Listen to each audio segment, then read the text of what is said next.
And I remember talking to my sister, my champion from day one, and I was telling her everything that was happening. And I was like, you know what? This is either a little phase that I'm going through, or this is the beginning of the rest of my life.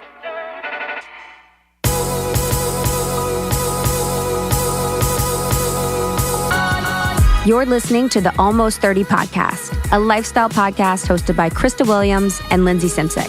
Tune in for a new episode every Tuesday to hear our honest conversations about topics like wellness, entrepreneurship, spirituality, and self-development with guests who are really smart, really inspirational, and really fucking funny. It's real, it's raw, and it's unfiltered. Inspired by our transition from our 20s to our 30s, we realized it's so much more than that. Our mission is to provide you with the tools, guidance, and motivation to help you navigate any transitions in your life and propel your personal growth. Thanks so much for tuning into the Almost 30 podcast. Here we go.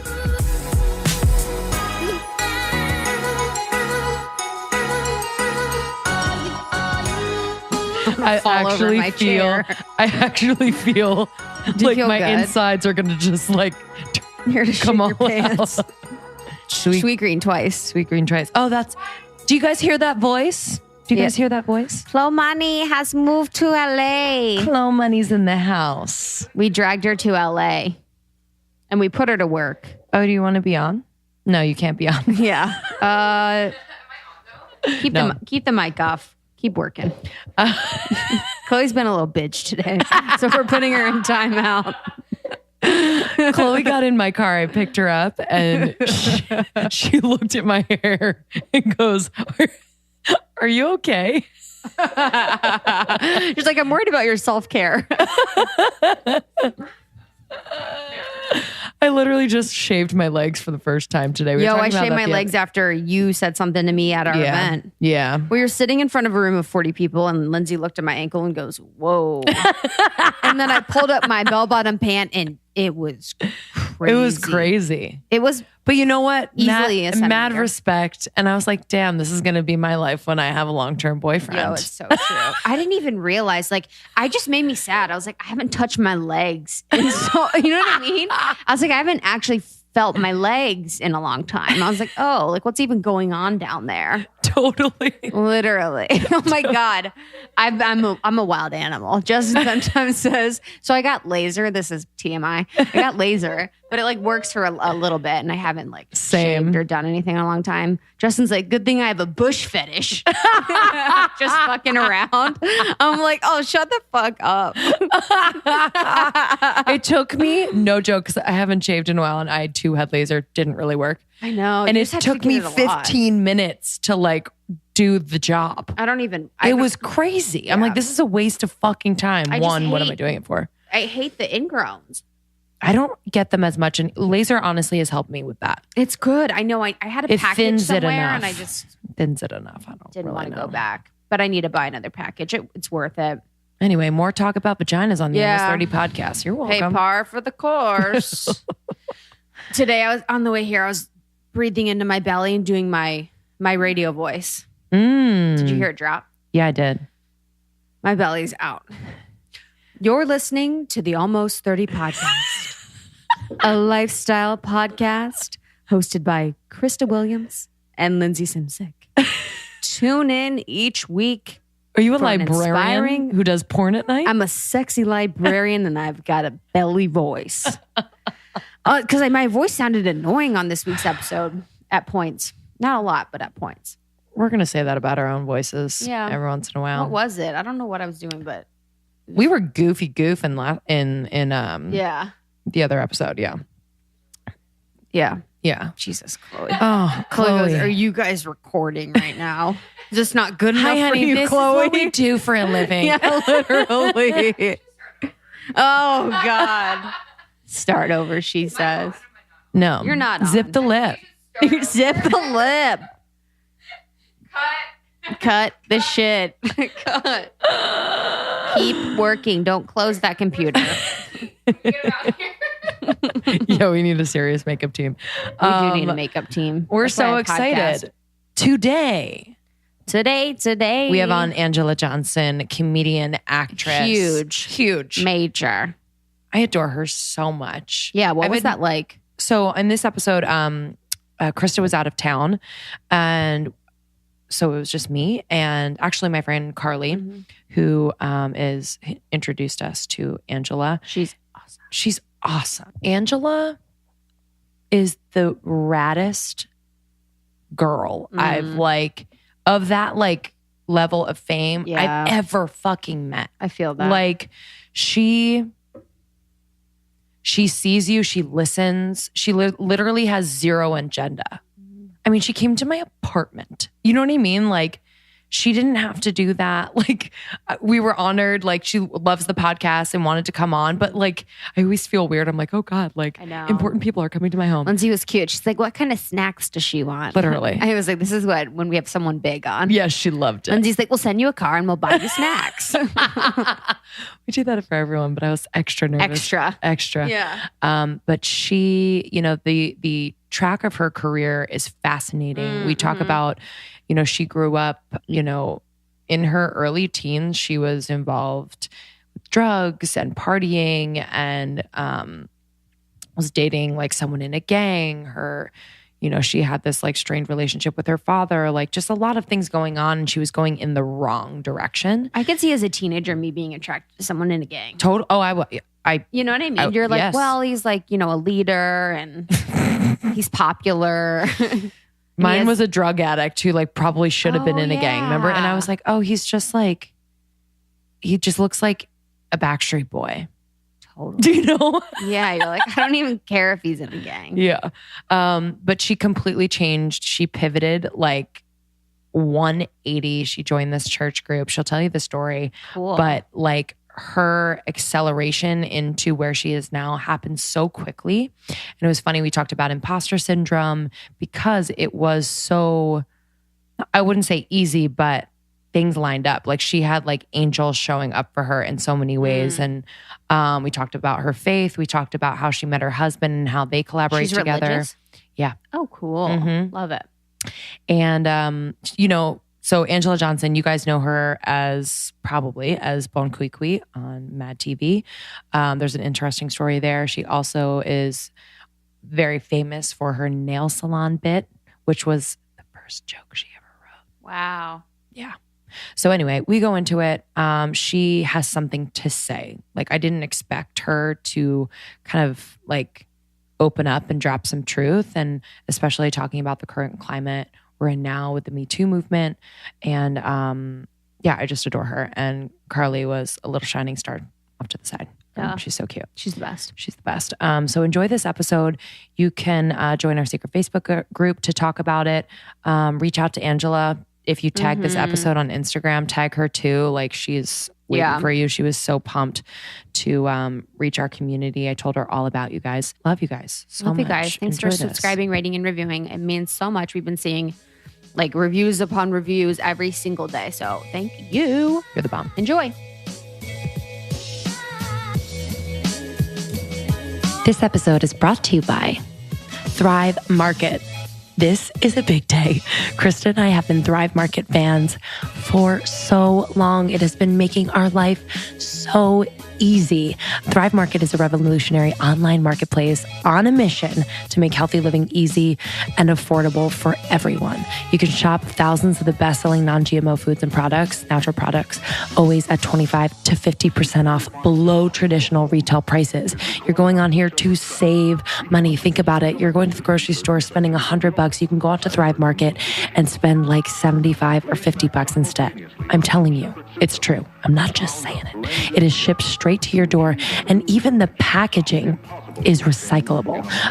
So all packaging boxes, inserts, all of that are made from recycled paper, which means 100% zero waste.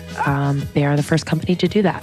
So, you know, another reason to go to thrivemarket.com/almost30. And what's so cool, if you go to our link, thrivemarket.com/almost30, it will take you to our landing page. When you click on Get Started, it will take you to our favorites page. So we've created a whole page just for you of our favorite products that we know you will love. So check it out.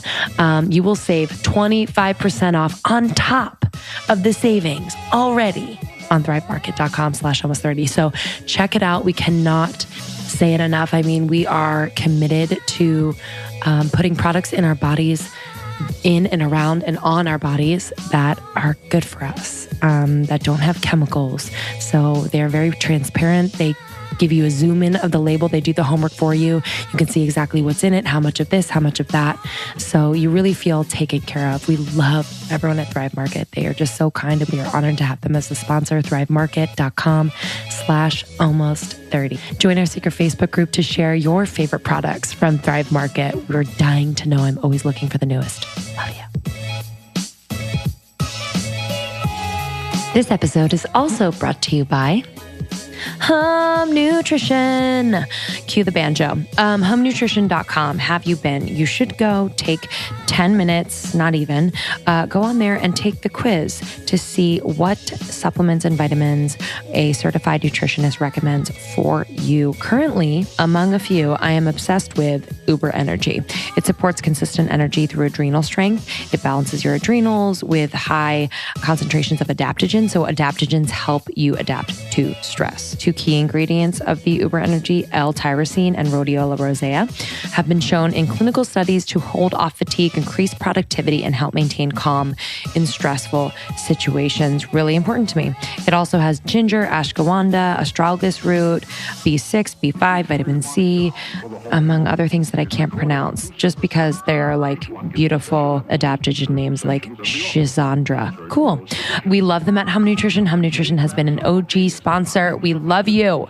And they love Almost 30 Nation. So go to humnutrition.com, take the quiz, and at checkout, you can use our code Almost 30 Nation, ALMOST30 NATION, for 15% off your first order. Almost 30 Nation is the code. Go to humnutrition.com, take the quiz at checkout, use the code 15% off. We love you guys. Oh, there she is. Wait, confession. Earlier today, instead of doing my like weird morning ritual, I was watching one of like your wedding videos on YouTube. Yeah. How cool. Thanks. Wait, I watched that like 3 weeks ago. Why is it's that one of my so guilty public? pleasures to watch wedding stuff in general for some fucked up reason. But like, I don't know. I was like so in it. I was in it with you. Why was you I and your watching hubby this? are so cute. Thank you. Ugh. How long have you been married? 6 years. Wow. Hey, what's the Oh, Instagram? Wi-Fi? No, Oh, the okay. at your name. The at almost 30 podcast. almost 30. Thanks, Oh, Anjelah. there you are. Found you. We're there. Boom. I zoomed in on the snacks because snacks. Okay. 6 years. 6 years. Cool. Yeah. How long were you dating? Oh, this is a good story. We met in August. Mm-hmm. We're engaged by Christmas Eve. And then we got married that following June. Did you know? Yeah. I had to have known. I was like a serial dater, like never had serious relationships. And I always found something wrong with a person, or they found something wrong with me and bounced. Mm-hmm. And then when I met Manwell, it was like that weird cliche thing that they say, when you know, you know. It was that. Yeah. It was just, oh, I think I know. That's weird. And I wouldn't even like say it out loud because I was embarrassed, but I felt it. Did in you my feel spirit. it? And he felt obviously Yeah. the same way. And It was just felt so right. There was no room for like fear of like, oh, Yeah. he's going to leave. No, he feels the same way. Right. Yeah. And we were laughing because when we were getting married, he's like, typically in a relationship, I haven't even said I love you yet to a girl. Oh, wow. Yeah. Like that's how long it would typically take. But we were already married. wow. People are going on their 5th date. That's the coolest. You said something in one of the videos, literally stalking earlier today. This is cool.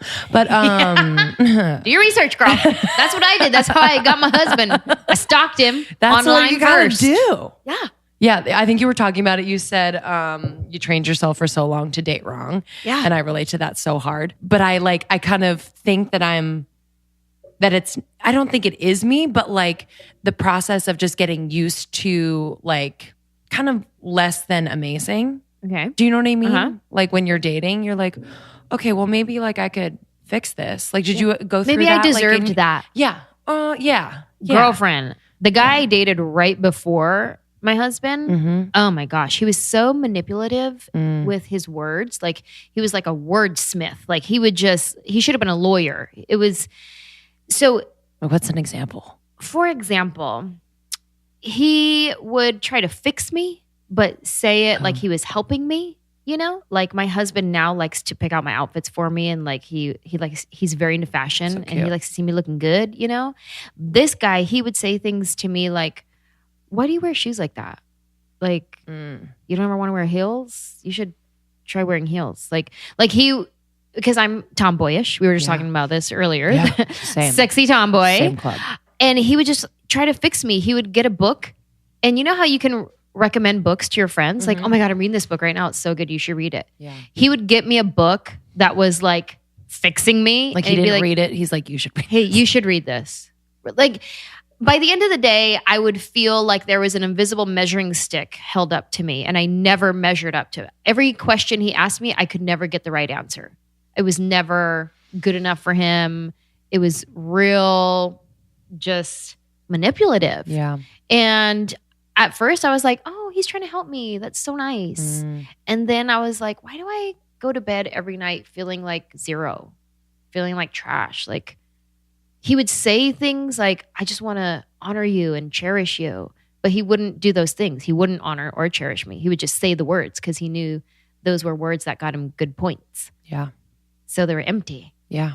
But then a year later, I meet my husband, who doesn't say, I want to honor you and cherish you. He just does. Shows it, yeah. And so it was like night and day. Wow. Yeah, man. I mean, to see the light, like when you see light in someone, like your husband is light and he sees the light in you. It's like, I feel like it could open up. Did that open up for you like something creatively too? Like in other aspects of your life, did you just feel like, oh, inspired here? Girlfriend. Yeah. So many girlfriends tonight. You're going to get a lot of girlfriends out of me tonight. That means I hear what you're saying and I have a good story for you. That's what girlfriend means. So Bon Qui Qui, my character. I did Bon Qui Qui on MADtv, and she was like a one sketch wonder. It was beyond wonder, girlfriend. Okay. Total. And it was literally one sketch. I was on the show for one season, not even the full season, half a season, because the writer's strike hit that year. And as soon as everybody went on strike, everybody went on hiatus, came back from the strike. There were some budget cuts. And by budget cuts, I mean me. So I was off the show and I only did 4 episodes.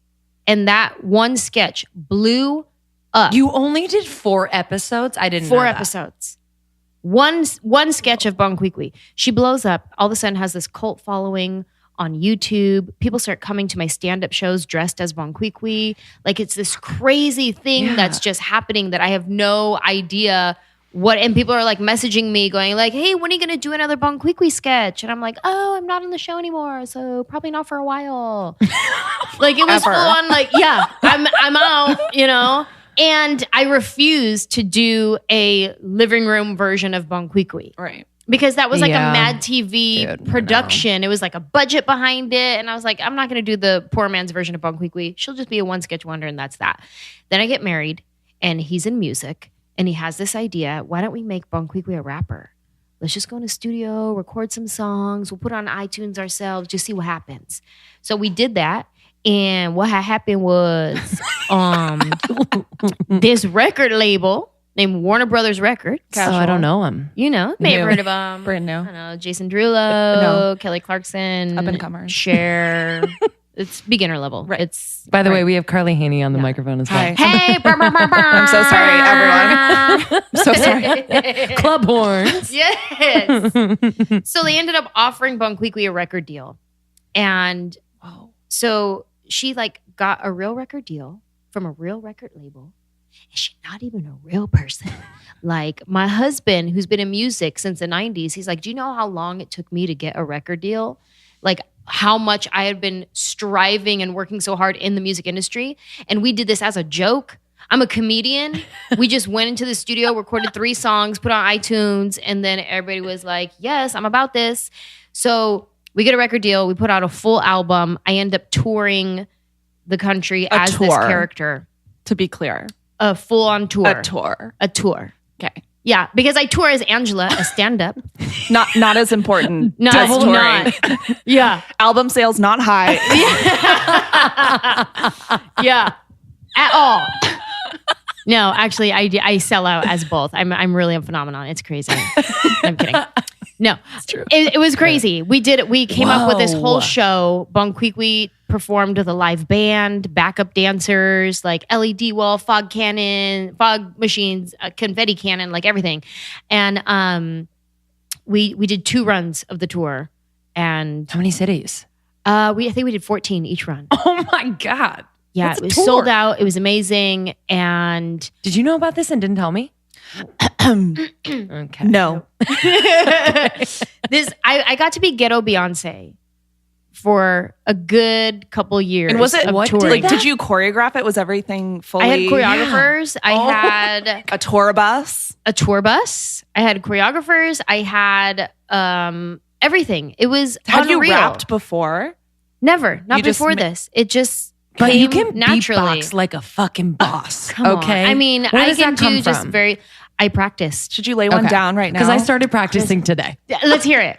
Should we do it? Should we collaborate? Yes. Should this be a collab? Let's do it right now. It's actually, because then like my lips start to go numb and I'm like, what the fuck is happening? Well, Lindsay's a singer. What sounds did you learn? Well, I just did it on my own. I was like really conjuring some spirit. I was like, I come love to me. you. What, I love you. what songs are, or what? Come on, Bismarcky, come to me. Like, well, I wanted to. I feel like you just let one out and then like regretted it. Came out. Regretted it right after. But like, That's the cutest little beatbox ever. that was so much better. I'm good. You have bigger lips. I'm pretty good. I'm rude, but okay. They're real. Show notes, they're real. Better lips. Got it. Do me your sound. Give it to me. What was I doing earlier? I was like,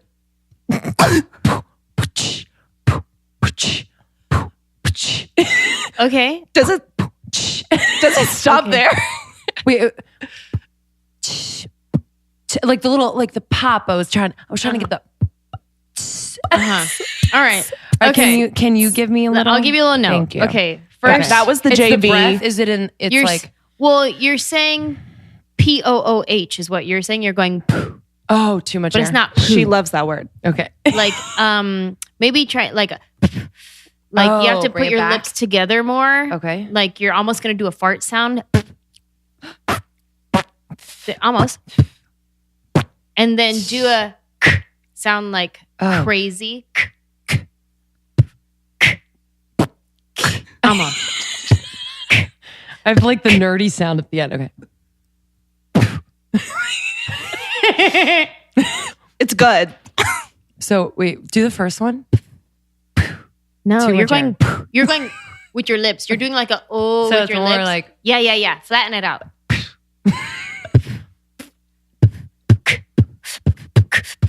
Yeah. Oh, you about to bust Yeah. a flow? Here she go. Yeah. I wish it came out like You that. can be in Maybe it charge of will. the lyrics, Maybe it will Lindsay. after a little more wine. I think you're a lyricist. It's okay. I am, but not I can't flow like that. That's cool. Yeah, I had never. Is that how you got your husband? I beatboxed for him. Yeah. Like That's- that? I mean, That is 4 months cool. in, you gotta pull out some tricks. You know what I mean? What's your trick, Lindsay? I don't have. What's your party trick? I've been so out of the game. I need a new trick. That's what I'm trying to like. We'll rehearse. Okay. We'll rehearse. So you went on tour, and one, what did that feel like to be doing something? Obviously, the character that you created, and that feels like home in a way, right? But Yeah. it's like, you're an actress, comedian, but now you're on tour as A singer, as a singer rapper, a and music rapper. artist, Like, what is that? dancing, doing choreography, all of it. That's Well, like the dream. It really was a dream because this whole story started from, did I get more creative once I married my husband? And yes, he definitely helped me grow. Yeah. And he got to tour with me. So his band opened for Bon Qui Qui. So we got to do a tour together. Like, how amazing is that? We created this show ourselves. We executive produced it ourselves. I'm sorry. Carly's dog is destroying your curtains over here. Creating her own music. She's fine. It's beautiful. She's trained. She's trained to poop on your floor. It's okay. I love her Charlie like my poop. own until I throw her out the window. No. PETA. Hashtag PETA. Yeah. So it was it was such a cool experience, and it was a lot of hard work. I can't imagine. Tour life. Fun. Hashtag tour life. That's crazy. Yeah. Wow. Not everybody gets to be ghetto Beyonce. But now on your Wikipedia, it says musician. I know. And it's Which a picture. really- If you look at my Wikipedia, it's a picture of Bon Qui Qui. Like, that's not Right. even me. That's Bon Qui Qui. Right. Like, You should it's call a someone purple about that. weave and everything. And I'm like, how do I change that? I mean, I guess anybody can contribute Right. to Wikipedia. Maybe we'll change it tonight. Oh, let's I'll do choose that. it. Thank you. My dog will choose Give me a it. good one, though. Deal. A good photo, please. We'll take one tonight of the three of us, and we'll change it to that. You do that. It'll Right be after this. mostly your face in my Wikipedia. People will love it. Yeah. So MADtv, how old were you when you were doing MADtv? Oh, This is not to like do any math or anything. It's more just like. Well, it was 2007. 2007. How many years ago was that? 10, 11 years ago? I was a junior in high 11 years school. ago. 11 now. So I was 24. Wow. Okay. Mm-hmm. So 24. No. Were you like equipped for that level of fame? Like, what did that feel like? And as a 20, like in your 20s, I feel like everything's like just kind of unplugged. You're like, where's the plug? Yeah. You know? I got another one for you. Girlfriend. Yeah. Listen to Break this. So no, was not prepared for any of this. / was completely prepared. Like, you don't know you're ready until you're in it, and you're like, oh, I guess I was ready for it. I'll tell you about the year that changed my life. So 2006, I'm a stand-in on a TV show. And at the same time, I'm going to this church in Hollywood. And every Tuesday night, they would do this creative arts night. And they would have like dancing, singing, and stuff like that. Because a lot of industry people go to this church. So they had a comedy class on a Tuesday. And the woman who was teaching the class was like, hey, do you want to take my class, my stand-up joke writing class? And I was like, is it free? And she's like, yeah. I was like, well, I guess. Dad's house, is it free? Right? I guess so then. I had never wanted to be a comedian. I was like, sure, I'll take a free class. You know, free education, get in where you fit in. I guess. Because at the why time, you not? wanted to be an actress. Yeah, I want to be an actress. Like, I didn't want to be a comic. I didn't even know, like, what that was. yeah, like I knew of comedians, but in my mind, that was like men. Right. George Lopez. Like, not your path. Yeah. You know what I mean? Yeah. Like, so I was like, sure, I'll take your free class. And then the show that I was a stand-in on gets canceled. So I don't have a job now. I finished this class. It was like a month long. Our graduation was we had to perform at a real comedy club. That's our graduation. And one of the first jokes that I wrote was this nail salon bit that ends up blowing up my spot. What's your first joke? I wrote it in a free Lindsay, joke the first writing joke. class.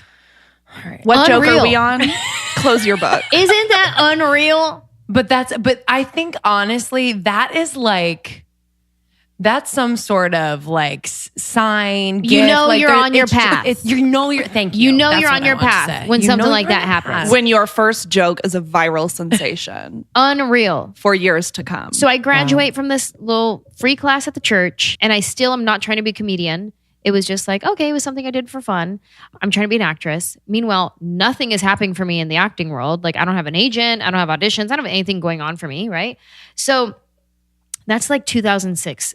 Cut to 2007. Nothing going on. I have no job, no money. All my unemployment checks had completely run out. The only reason why I was still in LA is 2 reasons. One, I felt like God was telling me I'm not done yet. Even though everything in my life was saying different. Everything in my life was saying, you tried, time to go home, give up. You gave it your best shot. Everything in my circumstances was saying that. But in my spirit, in my gut, I felt like God was like, not yet. Just hold on, not yet. So it was that, as well as my sister, who would send me money to pay my rent. She would send me gift certificates to the grocery store so I could get food. And she was like, you're not coming home. You are going to go for it. And so those are the reasons why I stayed, right? So it's January 2007. I have nothing to my name. All of a sudden, this brand new thing called YouTube comes out. And I started getting phone calls from family members from different parts of the country that were like, hey, there's this email going around at work and it's a video and it's you. And at first I was like, what video? Like, hold on. Well, I'm doing in a video. Wait a minute. Back up, reverse. They're like, it's you telling stand up. And I was like, oh yeah, I remembered last year I took this class. This free class, whatever. And this set that I did one night is going viral, right? Before that term viral was something good. Who posted it? This company posted it. And so what happened, and even that night when I filmed it, it was like, I'm broke, I have nothing to my name. And they're like, hey, do you want to come to the Ice House in Pasadena? We'll pay you $25 to do a set. $25? Are you kidding me? That's gas money they'll get me through the week. Yeah, I'm coming. Deal. So I signed my life away. So they own that video. That's why people are like, oh, you must have so much money off that video. I didn't get $1, one penny off the video because the people who recorded it are the ones who own it. Right. Wow. Right. And I signed my life away to them that night for that footage. So they own that footage. So anyways, so it starts going viral. This is MySpace days, right? So you're young. Do you know what MySpace is? Yes. I had a Zynga. You guys don't know what that is? Yeah, I do. I don't know what Dude, Zynga we used to like code on Zynga. What is So it was Zynga? different colors and shit. Zynga was the MySpace after I feel like I was MySpace. smarter back then. I'm like, I could code. You never even heard of Zynga. Coding. Started with an X. Well, so this is MySpace days. Right. And I had maybe like, I don't know, 150 MySpace friends because of my actual friends and family. Yeah. All of a sudden I wake up one day and I have thousands of messages from people all over the world saying, hey, we saw your video. When are you coming to perform at fill in the blank? All in the United States. When are you coming to Australia? When are you coming to the Philippines? When are you coming here or there? And I was like, oh my God, I only have 12 minutes of jokes. I just took a free class and all of a sudden this video is like blowing up my spot. People in Hollywood, like network executives, were sending their assistants to MySpace to find me because I didn't have an agent. Nobody knew how to get a hold of me. So I'm getting messages on MySpace. Hey, I'm the assistant to so-and-so at Fox, at CTV, at MTV, at whoever. They want to meet with you. So all of a sudden I get all these meetings, right? And I remember you were asking me like, was I prepared for the fame? Absolutely not. I would get thousands of messages from people. I didn't know how to be a celebrity. So I thought I had to respond to every person who messaged me. I would sit there for hours and hours replying to people, full on like copy paste, like, thank you so much for the support, copy paste, copy paste, copy paste. And it was like so overwhelming. I was like, I don't know how to do this. I don't know how to be famous. Like, what is this? And like Fox people want to meet me. NBC wants to meet me. Like, I don't know how to do this. Right. And you're like sitting on the floor of your apartment. Like, or something. Like everything I at the library in life is happening. Yeah. I was going to say, but I did didn't you ask even for know this? You know what I mean? how to receive it, right? And I remember talking to my sister, my champion from day one, and I was telling her everything that was happening. And I was like, you know what? This is either a little phase that I'm going through, or this is the beginning of the rest of my life. And that's exactly what it was. It was the beginning of a whole new life for me. And so that's January 2007. From January to February, there was 4 million views on that nail salon video. By March, I had met with everybody in this town. Every network had called me in for a meeting at some point. By May, I had a new agent, a new manager. I had auditioned for and booked MADtv. And even when I auditioned for MADtv, like most of these actors on Saturday Night Live, MADtv, whatever sketch shows, they come from the Groundlings, Second City, you know, whatever it is. I had no training whatsoever. I took a free joke writing stand-up class at a church. What was that audition like? Did you bring in characters? You had to bring in 3 original characters and 3 celebrity impressions. So I was like, I've never done a celebrity impression before. So I went on this brand new YouTube. I started thinking of who's famous and Latina that I can just mimic them, right? So I was like, Jennifer Lopez. I started looking up Jennifer Lopez videos, and I just get down like 2 or 3 of her mannerisms, like her laugh that she would do, her wave that she would do, her high pitch. Hi Like she would say something like that. And I saw her do it in like 3 different interviews. So I was like, cool, I'm just going to take those 3 words. And when I do this impression, I'm going to say, this is Jennifer Lopez on the red carpet. And then I'm just going to do an interview like that. And then I did Rosalind Sanchez, who was on Cold Case or Without a Trace, one of those shows. She was on that show at the time. And I did Paula Abdul, who was Drunk Paula at the time on American Idol. So that was real easy to do, Drunk Paula. Those are my 3 celebrity impressions. And then as far as original characters, I didn't have any. So I was like, well, in my free joke writing class, I told the story about my grandpa. I'll just do that character, but I'll make it my grandma so I can actually be the person. So I took all the jokes and I made it my grandma and I just acted them out. And then I did, this is my sister, Bon Qui Qui. She wants to be a rapper. And so I auditioned with Bon Qui Qui. And then I forget what my 3rd one was. And I ended up booking the show. I booked MADtv and people are messaging me like, hey, when are you coming to perform, stand up, yada, yada, yada. I start writing more material because I'm like, well, I guess I better go tell some jokes because people want me at their clubs. So I start writing more material. Throughout the summer, I ended up writing to about 45 minutes of material. So by the end of the year, my life had completely changed. From January, when I had no money, no auditions, no agent, no manager, nothing in my life saying you're on the right track, keep going, to the end of the year when I was on a hit TV show called MADtv on Fox, and I was touring the country as a stand-up comedian. My life had completely changed in that 1 year. And since then, it's been a crazy snowball. From this free joke writing class, I now have 4 one-hour specials. My most recent one is on Hulu right now. It's called Mahalo and Goodnight. And it just blows my mind. Like right now, I am in the process of writing my 5th hour. And I have like 88 shows from January till June, 88 shows on the books to write my next hour. So it's unreal that this is my life and this is what it turned into. I would have never imagined this for myself. And it's because you did, it happened in a way that you were not even expecting. You know, it happened it's that, because like, you walked into zag. And I fought it because I didn't want to be a comedian. I wanted to be an actress. I was going to say, like, what was that moment like when there was that like pivot? Did you have to kind of release that? But you still are. You know what I mean? Like, that's the beauty of this business. Yeah. Is that you can go on tour as Bon Qui Qui and be a musician and then audition for a role on the next, sitcom, right? Exactly. But did you have to kind of let go of like what you thought it was going to be like? I had to, and I continue to let go. Yeah. Because it's hard. Once you have you just have to change your perspective on things. Whatever it is that you want or you're working towards, there is truth to the phrase, grow where you're planted.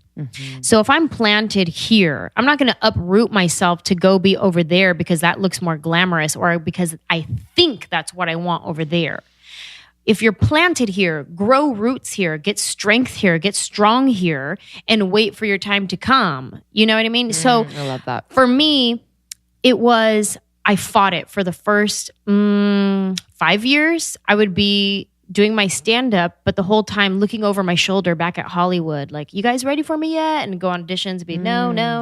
All right, well, I'll be at the Improv. Call me when you're ready, And so I just kept touring, but with the heart of, I'm an actress. I'm just touring until I make it over here. And then eventually it kind of changed into, I love this and it's serving its purpose. And it's such a gift that I get to travel the country and bring joy to people. Joy is medicine to people who are hurting. Yeah. And I get to be medicine for somebody. When I started to change my perspective and look at it as not something like I'm missing out on, well, my dream is over there. So I guess I'll just be here. When I started to change my perspective and be like, wow, this is so powerful where I'm at. What I'm doing is so powerful. And I still have dreams, the Hollywood dreams. Like, there's still that part of me. I mean, it's pilot season right now. I'm still like going on auditions all the time, still like crossing my fingers. Like, I hope I book it. I hope this is the one, I can finally get my TV show and all of that. Like, I still have those dreams. I just have a different respect for what I actually do every day. Yeah. In the process. Yeah. Yeah. Where does that like faith come from? So can you tell us a little bit about like how you grew up, where you grew up, where was your support? And, for someone to, I think, and, doing what we do in this creative space, you know, your support system has to be pretty strong. Totally. Or else your faith then has to be even stronger if they're not, because it's so unpredictable and it's so zigzag and all of that, and people don't understand. So tell us a little bit about how you grew up. Well, I grew up a broken family. My parents were divorced when I was 8. And did you know what was going on? I know we were scared of my dad all the time. Stressed? Like, is it just like... Just, he was abusive. Yeah. Just hot temper. Yeah. His spankings were more like beatings. Yeah. Like we were adults, you know? And so he was scary. We didn't want to be around him when, you know, we didn't know which him we were going to get. So then my parents got divorced, and I definitely went through my bad phase. And when I was 12, 13, those were the worst years for me. Like the bad decisions, drugs, everything, hanging out with the wrong crowd. Like my best friends at that time, they pretty much have all done prison time. If I would have stayed with them, you know, my boyfriend at the time was in a gang. He had a kid. He never graduated high school. Like that was my boyfriend. And like there were drive-bys at his house. Like that's why I was like, this my man. Hey, I won. Excuse me. Back up, girls. You can't have him. And that was my man. And like my best friend at the time, she went to prison and she's out now and she's doing great. And that's great. And she's doing very well for herself. And I'm very proud of her. But I was a teenager and I went to a youth camp at my church. And that's kind of where I changed my life. And I met people at this church was very diverse and a lot of different ethnicities there. When you go to a place that's just one group of people, I feel uncomfortable. Whether it's all white or all black or all Latino, I'll feel uncomfortable. Like I need it to be a little mixed up. Give me a little bit of everybody. And that's kind of what it was a ragtag bunch of young people. And we went to a youth camp and we were all ghetto. We were all like, we had our little hoodness to us. And we had this thing in common that we loved Jesus. And it was after that youth camp that I kind of changed my perspective. And I was like, I think I'm living a life I'm not supposed to be living. I don't think I should be with this guy anymore. I think I'm desiring things for the wrong reasons. And so I came back from the youth camp and broke up with my boyfriend and just started to like refocus my life. Wow. And miraculously graduated high school. I went to a few different high schools. It was really hard for me in high school. And I always had this dream to be an actress, but I would never say it out loud because it was embarrassing, because it felt so far-fetched. It felt like I live in San Jose, California. Where do you be an actress in San Jose? You don't. So like the people who are in the movies, like that's what I wanted, but I would never say it. Like I would go to a movie theater and I couldn't enjoy the movie because I was just mad that I wasn't in it.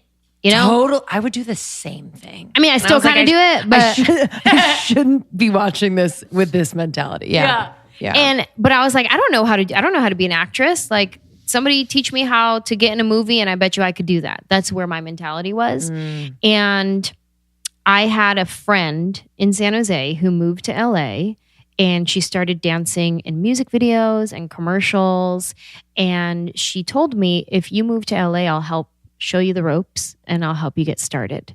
And I was like, oh, wow. So this far-fetched fantasy that I had hidden, tucked away in my heart is actually becoming more of an attainable dream now, you know? Totally. And right around that same time, I had another friend who was a cheerleader for the Oakland Raiders. And she was like, hey, you should come try out and be a Raiderette with me. And I was like, it's not really my thing. And the more I started thinking about it, I was like, you know what? I'm going to go try out for the Oakland Raiders. And if I make the squad, I'm going to do it for 1 year. And then I'm going to move to LA and I'm going to try to be an actress. And I'm just going to give it a go. Yeah. I drove to Oakland from San Jose. Did you cheerlead before in your life? I did. Okay, I was cool. a Pop Warner cheerleader. Although... Oh, Pop Warner. Hell yeah. It's so different from like professional cheerleading is more sexy, shake your pom-poms. What does that mean? Pop Warner? Yeah. It's like youth football. Yeah. Like the youth league. I was in the theater. I wasn't like doing cheerleading. You were an athlete. Sorry, pop what? Pop your pimples. Proscenium stage. Upstage, downstage. Okay, go on. So I drove to Oakland by myself, and there was 700 girls at this open call audition. And what was the scene, man? Well, let me tell you. I'll describe that documentary, by the way? I'll describe myself and then just imagine a bunch of us. Okay. I stopped at Forever 21 on the way there, and I just got like a mini skirt and some like Forever 21 heels for like $12. Mm-hmm. And I was like, here I am, number 189, pin the number to me. Here we go. And I tried out and I made it to the finals. And I remember when they called my number to tell me that I had made the squad, my first thought was not, oh my God, I'm going to be a cheerleader for the Oakland Raiders. This is unreal. My first thought was, I'm going to be an actress. Yeah. Like that's all that meant to me. Wow. That is all that meant to me. I was like, okay, this is just the stepping stone that I needed. Yeah. And it was the best year to pick to be a cheerleader for the Oakland Raiders. We went to the Super Bowl that year. Crazy. I was named Rookie of the Year. What does that mean? That means you're like the best of the new ones. Okay. You know what? Like Lindsay, tell her something you did. Yeah, tell me something you did, Lindsay. Beatbox again. Too much air. I got to practice. How many people? How big is a squad? Too much poo. Does that ruin the? There was 50 girls on the squad. Isn't it true that you can be as old as you want? Sorry, what? Someone told me What that. does that mean? Someone told me that there's like a cheerleader that's so old. Okay. That's an old wives' tale in Los Angeles. Okay. I know nothing about cheerleading. That's clearly a rumor. Actually, on our squad that year, we had a grandmother. Yes. Maybe it's you that told me that. I think it was me. Oh, she was not fake news. She was Real in news. her 50s. She was a cheerleader for the LA Raiders.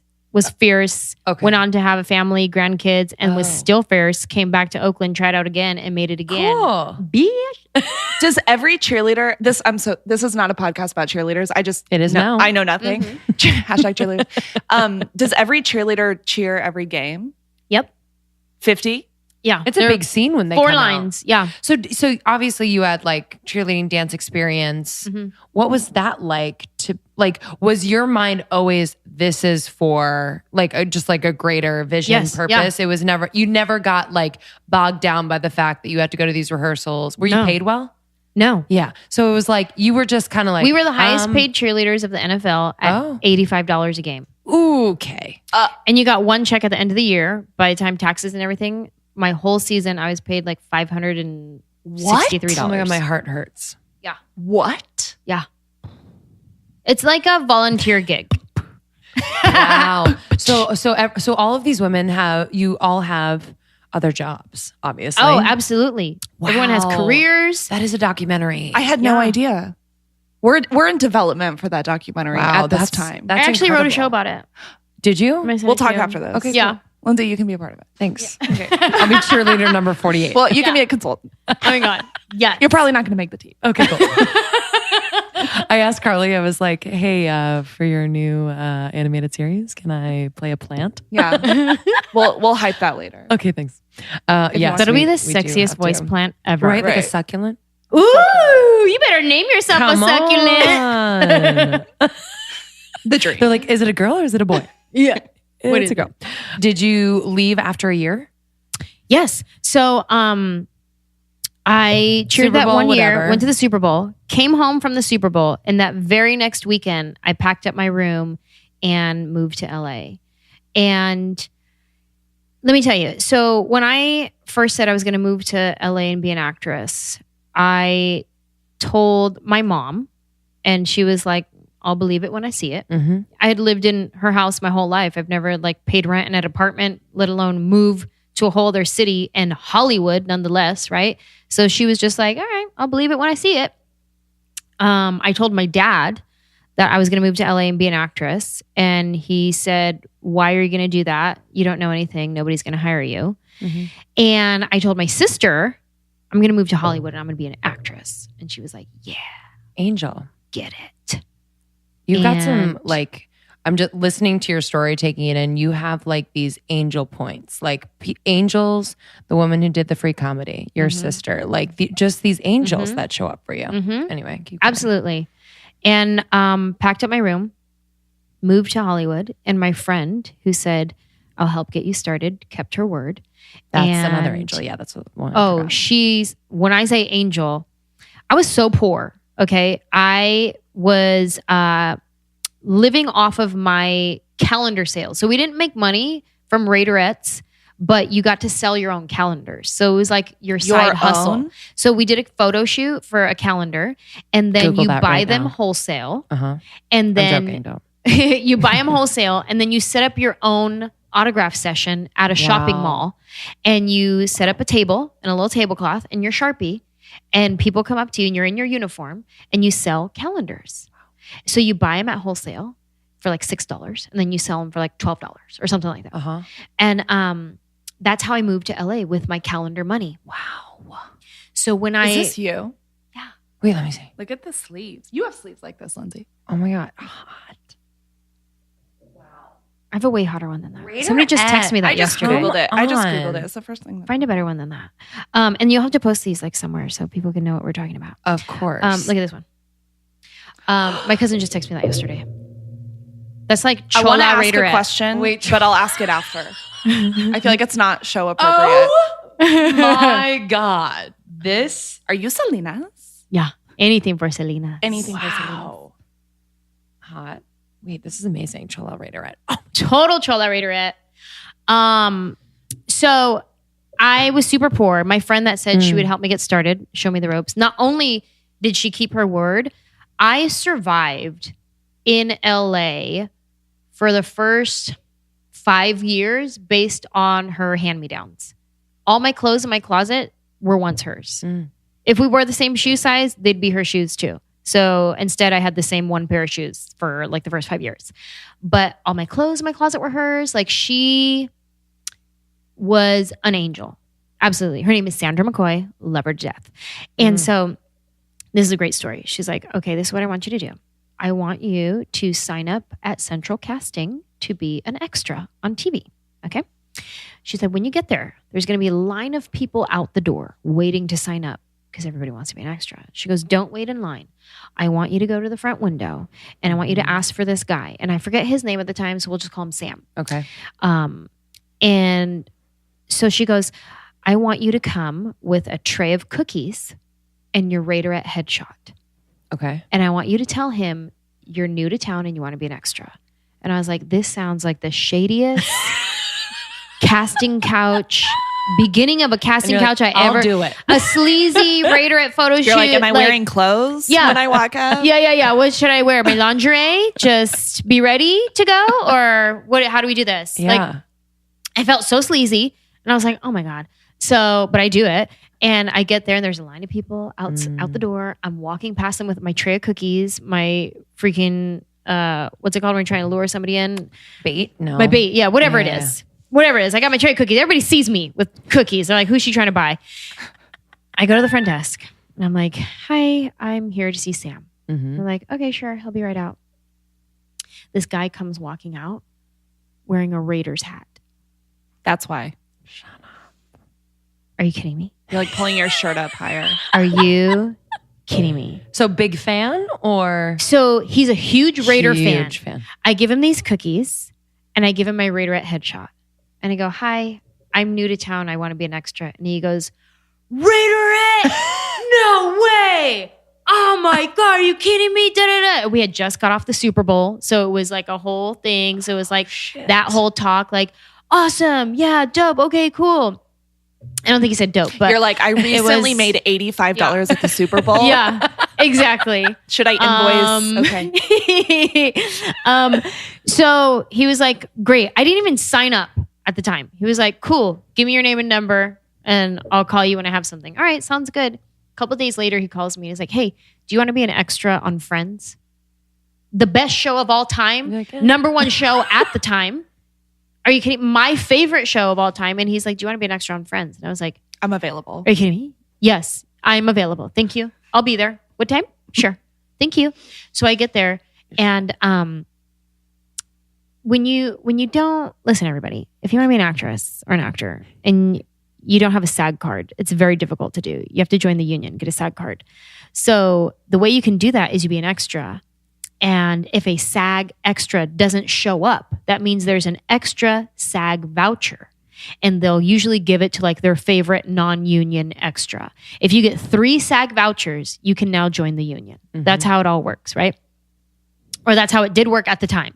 I don't know if it still works that way. Yeah, I think it does. That feels like the Hunger Games. It no? is. It so is the Hunger Games. Okay. It is. You'll see them like by the whatever PA or the like whatever. everybody's DP trying to or whatever. schmooze to like get the SAG voucher, like whatever That's extra another SAG documentary. voucher. Well, in development. Totally. So the guy from Central Casting put me in the program in their computer as a SAG extra.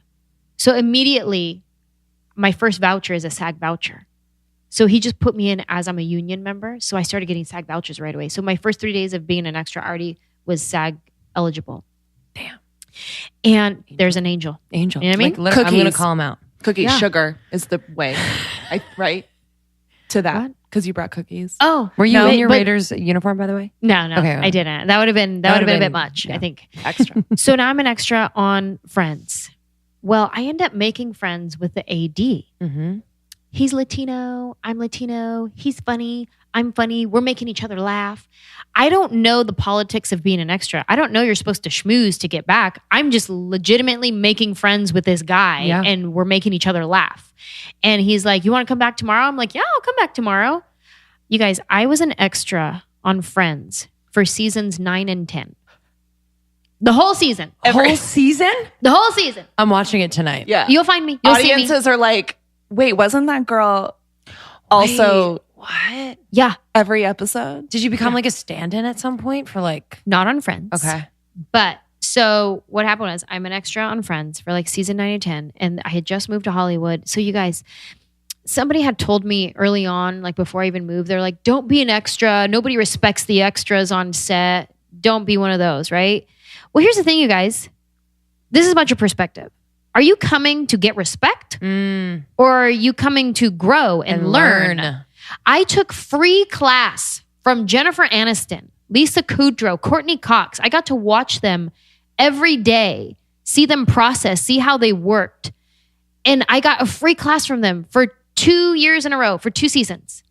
It was unreal. It was the best education I could have asked On-set for. education. So were you aware, like, were you, because I think as an extra, sometimes they can get like, you know, if you're mixed up with people who are like, oh yeah, all right, we got to go sit over there again. Okay. Yeah. You know what I mean? Yeah. Were you like laser focused? Like what was Hungry. going on? Yeah. You were hungry as Hungry. fuck. Yeah. I was so hungry and I wasn't over the top. I didn't try to talk to the actors if I wasn't invited to. I wasn't trying to like, none of that. Then I think they notice when you don't try because then they want to talk to you. Right. Because then I'd be out By on the way, side. the trick of the town. Yeah. If anyone's Exactly. taking notes on that. And Yeah. then next thing you know, they're agree. having their smoke break and I'm standing right there with them and hearing their family stories and hearing how, you know, somebody's dog died or whatever. And I'm just standing right there with them. I showed up to Lindsay's Soul Cycle class and afterwards I was like, what a loser. Then she came up to me and she's like, oh, well, okay. Now we can be friends. Now we can be friends. That's a lie, by the way. The story goes differently. But I agree. But you were like, Yeah. and it's almost like you could, being around that and just being you around that, right? Yeah. Like you weren't trying to be anyone else. No. It's like you were starting to embody like exactly what you are now. You know what I mean? Like where you are in your career. It's just, it's like they're expanders for you. So you're watching Jennifer Aniston and whatnot, and you can see yourself doing that. Absolutely. Yeah. They're expanders for you. Yeah. Absolutely. I'm watching them going, I'm going to get my turn one day. I like the word expanders. Yeah. I'm going to use it 3 more That's times. helpful. in this Yeah. conversation. Okay, good. You can cut this part out. I'll take it. I'll take that one with me too. Yep. Expanders. Yeah. And then I was still poor though. So like craft service table, that was my groceries for the week. Yeah, man. Like Oh, that's how I man. survived. And then Friends was done. Okay. And they did the Joey spinoff show. Right. Do you remember that? Yeah. Did that Briefly. happen right away? Yeah. One Yeah. season. Oh. Right away. So I was an extra on that. So he how brought did me that back. happen? So did you have the same AD or was Same AD. So Come he brought on, me man. So I was an extra for the Joey show. And then that AD left after the Joey show, and he was the AD on a different sitcom. And that's where he brought me in as a stand-in. So now I'm a stand-in on this sitcom while I'm taking this free joke writing class. Wow. So now I'm at the place where I'm about to change my life. So I'm a stand-in on the show, and the very last episode of the whole season, there was one little co-star part, and they gave it to me. And that was my first speaking role on TV. So I was a stand-in the whole year. And what was it? It was a product placement. Cool. It was. Yes. It was. Please be Nike. What's the deodorant? The one that's they talk about the little black dress. Like it's a little black dress approved. I don't remember what. Like Degree? maybe it's Degree. As someone who doesn't wear deodorant, I'm kidding. Suave or Degree. I don't know. Yeah, I think it's Degree. But it was a product placement one. And the whole show was called Love Inc. And they were like, they set people up on dates. Okay. So I was a client coming in, and I said something about like, I didn't know what to wear. And then she offers me the deodorant, and I'm like, thanks, girl. And then I just leave the office. That was my big break. My mom and my sister flew out to come and watch me film my two little lines. Yes. Cool. It was like the beginning, my first speaking role on TV, live studio audience. Oh my gosh. Damn. And then I took this joke writing class simultaneously, and that was the beginning. And after that show ended, that's when I didn't have a job. Mm-hmm. That's when I'm like, what do I do now? And that's when this YouTube video popped off. Wow. I don't know what to say. The track of that is just incredible. You know, like But it was all the unexpected. Yeah. And that's what I love the most about it. Hey everyone. So I'm chatting with Mackenzie from New York. She is an OG listener, and she is obsessed with Four Sigmatic. Tell us about it, Mackenzie. I am absolutely obsessed with Four Sigmatic. It is probably the one thing that bookends my day every single day, and I cannot get enough of their products. It is probably a lifesaver living here in Manhattan, having the flight products that they have for the chronically stressed out, overworked, and constantly tired New Yorkers like myself. What are you drinking or using? So, definitely. So I start my morning with my chaga and lion's mane coffee. Then around like 3 o'clock, when I start kind of getting tired, I always have my mocha, which is so delicious and so wonderful. And everybody in my office is constantly asking me why I have hot chocolate in the middle of the day. And then as soon as, exactly. And I'm like, you guys got to get on this whole Four Sigmatic train. And then I love to finish out my day with Rishi hot chocolate. And surprisingly, I have actually gotten my father, who never in a million years thought he would get into kind of, as he sees it, the hippy dippy product. He cannot start his morning without the cordyceps and chaga coffee. So my mom now has to go to Whole Foods, find this funky mushroom coffee, as she asks the people for, so that my dad can get going. And the same thing, I got my aunt into it, who was a total powdered creamer and Dunkin' Donuts person. And instead now she is all about that Four Sigmatic, which makes my heart happy. Good for you for spreading the love. Yeah, it's hard to convert people when they're so used to what has quote unquote worked for them for so long, but they don't realize that like, oh, the jitters and the anxiety and like the crash halfway through the day is not normal. And like, exactly. You know, so, and I think what's crazy for me with the midday mocha, I know, you know, I used to go to that espresso shot in the middle of the day, and obviously live in Manhattan, you put coffee on top of espresso on top of caffeine, and next thing you know, you're on the train feeling like the whole train is crawling with people, and you can feel your anxiety rising. And I've noticed that I'm a lot more chill and able to handle the stress of the middle of the day, while also still feeling plugged in and like I can continue to go for however many more hours and meetings that are in front of me. Oh, I love that. Well, our listeners, as you know, can go to foursigmatic, FOURSIGMATIC.com/almost30 to get 15% off your first order. Peruse the website, take it from Mackenzie. Her suggestions are some of my favorites too. So foursigmatic.com/almost30 for 15% off. Thanks, Mackenzie. No problem. This episode is also brought to you by The Flex Company. Here at Almost 30, we like to give our listeners brands options to enhance their life. So this option might not be the best for you, or it might change your life. So we love The Flex Company. Say goodbye to tampons. It is designed for women. Flex is a body-safe tampon alternative that lasts up to 12 hours and reduces cramps in 70% of their users. It is a disposable menstrual disc. It's not a cup. It's a flexible disc that comfortably molds to the shape of your body. Also, you can have mess-free period sex. Okay, cool. It is disposable after use, and it is not linked to TSS. So no more worrying about how long the tampon's in, all of that, changing it, the mess. This disc is disposable and can stay in your body for up to 12 hours, and it catches the menstrual fluid rather than absorbs it. It holds 5 tampons worth of fluid. Say what? OBGYN approved and body friendly. Flex is made of a medical grade polymer used in surgical tools that go inside the body. It is FDA registered, hypoallergenic, BPA, and phthalate free, and made without natural rubber, latex, or silicone. We interviewed Lauren Schulte, founder, CEO of the Flex Company, a few weeks back. So please listen to that episode to learn more. We just love this brand, period, the end. It's changed the game for me. I don't know that I'm on my period when I have it in. You know what I mean? Tampons, I'm like thinking about it, you know? This one, I forget about it. So go to flexfits.com/almost30, FLEXFITS.com/almost30. That will take you to our landing page. And then you use the code almost30, ALMOST30 for 20% off your first order. So it's $15 for the first 3 months, and you get $3 off. And yeah, I'm just so pumped for you guys to try this and tell us all about it. So join our secret Facebook group, Flex Fits. Whoa, can I say that 3 times fast? Flexfits.com/almost30. Use our code almost30.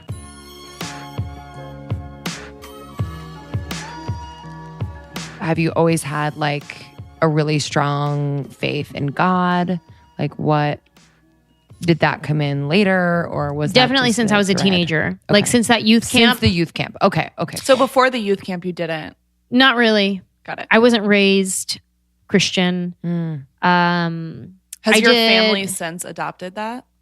They're Christian now, my family, yeah. Wow. Because of you? No. Okay. So after my parents got divorced, my parents separately started going to different Christian churches. Okay. And so that's how I went to the youth camp. That was a church my mom started going to. Okay. So my family is Christian now. And so, yeah, my faith has always been my foundation here in Hollywood. Because if you don't know who you are, you're going to get lost trying to be who you think people want you to be. Yeah. And it's whatever your foundation is, as long as you are standing on sturdy ground when the wind comes to knock you down, when the trials come, I have so many stories of just heartbreak in this industry and chasing the dream and not having the money to pay for this. And, other than like, I didn't have to sleep in my car, which is another story that you hear from actors who have made it big. Like, oh, I went through a season where I had to sleep in my car, but I wouldn't give up on my dream and stuff like that. Thank God I didn't have to get to that point, but it was definitely, a roller coaster of you think you're on fire one day and then the next day, all of a sudden it's silent and nobody's calling your name and nobody wants you. On those like silent days, did you have like the energy and inspiration to create like on your own? Like, was it, I guess it ebbs and flows, but right. You know what I mean? Like, and if you did, like, was there kind of your process to kind of get into that mindset? I think it's hard to like sometimes do it on your own and really conjure that like energy of like, okay, can I create something on my own? Right. For someone to see, to be noticed. Well, you're very right with ebbs and flows. Sometimes yes, sometimes no. At that time, before that YouTube video popped off and I had nothing going on for me, I wasn't inspired to create. I was inspired to get closer to God spiritually. Because I feel like as humans, we can always go deeper with God. You're never going to know him fully, but you can know him a little bit more and a little bit more and a little bit more. And you can choose to go deeper spiritually. You can choose to whatever it is that gets you there, or you can choose to stay surface level. Sometimes we have friends that we say hi and we love them and we laugh and we say we should get together, and then we never do. We just stay surface. Right. So you could stay surface with God. You could stay surface with whoever you want. But I chose to turn that downtime of I don't have auditions, agents, nothing in my life. I turned that into I want to pursue God time. And so I dug in deeper to my faith and my relationship with God and my prayer life and my understanding of my purpose and my calling on my life. And it was out of that season that everything started to blow up. So I was, yes, inspired, but not necessarily to, well, I'm going to write my own show or anything like that. I was like, well, I'm going to go deeper with God, my foundation, and just make that stronger for when the time comes. Yeah.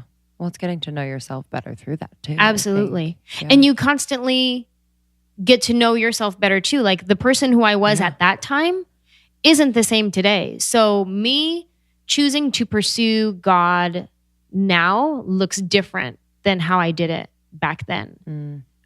Because we grow, our understanding grows, we evolve as people and we have different understanding. And I think I definitely went through seasons where I was very religious and it was like a religion to me, where now I feel more like I just have this freedom in a relationship with God, and I don't have to do it a certain way. I don't have to do it the way my church tells me to.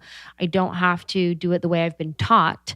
I can Is just... that not so relevant right now? Yeah. Just with everything going on. Everything. I mean, that's beautiful. It's hard, especially when you come out of a place that is, you have to do it this way, this way, this way. This is what it looks like. And maybe they don't say the words, you have to do it like this. Maybe it's just they show you. You feel that pressure. And then if you don't do it this way, then it's like, do we need to pray for you? Are you falling away? That manipulation. Are from you? behind. It's everywhere. Is the devil getting at you? Oh, no, man. but you are. What's the Turn difference? around, walk away. Yeah. In that vein, like as you got closer to God and kind of entering deeper into Hollywood and rising in fame, has your self-talk changed? You know, I think it's a lonely life sometimes when you are pursuing your passion, especially in Hollywood. You know, people think, or I would think that, you know, a lot of people are watching you, but it's not a lot of like, I don't know, you're not around like 100 people all the time. You know, you do have a lot of time on your own. Like, how has that self-talk changed as you've gotten more famous? What's crazy is just that image of you're not around 100 people all the time. I go from one extreme to the other. I'm on a stage in front of, at a theater, 3,000 people. Yeah. And then I get my ride back to my hotel where it's just me. It's me and... Is it just what you need, or is it weird? HLN Murder Mysteries and Criminal Minds and Law and Order SVU. Same. You should hear her ringtone, by the way. Oh, it's Hi, it's you're the SVU. you're the It's next SVU. Mariska. I'm sorry. Come on, somebody, you better say it. Come on. You better say it. You are. So I do go from like one extreme to the other, and it is lonely. It is like you're left to your thoughts. And you can go multiple ways in that. You can, maybe you had a great show and you might all of a sudden start getting in your head about like, I'm so this is about me. I'm amazing. Like there's positive self-talk, but then there's like, maybe you walk a line a little bit of thinking it's about you. When I choose to believe it's not about me. When I go on the stage, and sometimes I need a reminder, and that comes into self-talk. Yeah. Remind myself, Anjelah, this isn't about you right now. There's people here paid their hard-earned money to come and laugh. Not just because you're a clown, honk honk, make them laugh, but because people are hurting and they need this medicine. So this isn't about you right now. Sure, I'm working on writing new material, writing my hour. That's about me, sure. But when I get on the stage, I have to remind myself, like in the comedy club, there's like 350 people in this little intimate room. Everyone's dealing with different things. Somebody just went through a divorce. Somebody just lost their husband. Somebody is sick right now. People are coming in wheelchairs. Like, people need this medicine. So the more you start thinking, oh, this is about me. This is my career. Those are all valid points. But I think they have to come right behind, this isn't about me. It's for the people who need this. What I have to offer, this gift I've been given, is for them. And then after that, it's, yes, I also want to do another hour special. And I also want to make a lot of money. And I also want to sell out my show. But keep number one, it's not about you. And I think that's good mentality to have in everyday life, in everything. Totally. When you're just walking down the street, instead of like flipping off the guy who just cut you off, which you have a right to, like, what a jerk, you just cut me off. Like, oh, this isn't about me right now. What if he's trying to get home to his wife who's going into labor? Like, it's, remind yourselves throughout your day, this isn't about me. Life is greater than just me. Everyone's dealing with their own problems. Everyone has their own struggle. Everyone has their ups and downs. So we're all doing this together. Yeah. It almost takes the pressure off the art too. You know, if you're like not thinking about, like, you know what I mean? Like, if it's not about you, it's, and because they don't know your process either. Right. So like you could be, I would think, like trying a joke out. Right. And you've been working on it for a while, and maybe the response surprises you and it's better than you thought, but you're like, oh, but that wasn't even my best one. You know what I mean? It's like, it's this like taking the pressure off of your art and letting it kind of, you know, take shape in the way it's supposed to, I guess. Yeah. That's so interesting. What has it been like as a female in comedy? I mean, I don't know if it's something the difference. You think about or no? You know, like some people do, some people don't. I don't know what it's like to be a male comic because I'm not one. Right. I can say that I've seen women, there's definitely a prejudice. Like, if you're walking past a comedy club and you're on a date night, you just finished dinner with your boo and you're like, oh, a comedy club. And you look on the marquee and it's a no-name person. You've never heard of this person. If it's a guy's name, you might take a chance. You might be like, oh, whoever Peter so-and-so is, let's go check him out, right? But if it's a female name, I think you might hesitate maybe and be like, but are girls funny? Like, is she just going to be like overly raunchy because she's trying to like overcompensate because guys do that? Like, is she going to be, what? Like, you start questioning. It's so funny because I feel like I like women comedians more. What is that? I live literally right around the corner from Laugh Factory, and I check every weekend the schedule. Yeah. And it's this lineup of guys. And I'm like, eh. Yeah. And if there's a girl, I'm like, oh, thank God. Like something different. I don't know. Well, you're rare. No. Yeah. And I know that. Yeah. I know that. But I do hope that becomes the norm because it is becoming more. That was like when I first started. But I think people like Chelsea Handler did amazing things for stand-up comics, especially females. Huge. With her show and her round table that she had, and she would have comics every week, always had females on there, and like she put people by the way on the map. Ended her show because she wanted to be more informed of the world. Did No. you read that? Yeah, she said she wanted to end her Netflix special or her Netflix show because she wanted to take time to understand what was going on in the world to help. Wow. Thank God. She's amazing. I mean? She's absolutely. She's amazing. But I feel like people like Chelsea Handler did amazing things for women in stand-up comedy, giving us the opportunity, allowing us to be seen on a national platform as funny and talented and worthy of buying a $22 ticket on a Tuesday night or whatever it is. So yes, there are still things that female comedians have to deal with that guys don't. After a show, I think a guy can just go like have drinks with all the fans, groupies. Girls can't really do that. I mean, maybe they do, but it's more dangerous. Totally. Of Never course. thought about that. You know, like What would that even be? I can't even, I mean, yeah. I don't know. Like, Yeah, that's What do you do actually after a so show? True. we go back to the rooms. I have a little entourage with me, my road manager and my opener. So we either go to our room, and if we're tired, we sleep, or we'll go to one person's room and we'll hang out there. We'll watch other comedy specials that are people we love. Right. Or every now and then we'll go to a bar if we're not exhausted. But when you're traveling by yourself, like when you're at that stage of stand-up comedy and you don't have a road manager and you don't get to bring your own opener, you have to use whoever the local guy is, and you're a female, like you don't know anyone in that town. I don't know that I would feel safe just going out to a bar with some of the fans. You know what I mean? Like maybe some women do. I'm not knocking it if anybody does that. I'm just saying it's different for guys. I'm lucky that I have a loyal fan base and a following that comes to see me, and they know what to expect, and they come and they have a good time. So I don't have too many, men get to do this, and I don't anymore. In the beginning. How's the connection between fellow female comics in LA?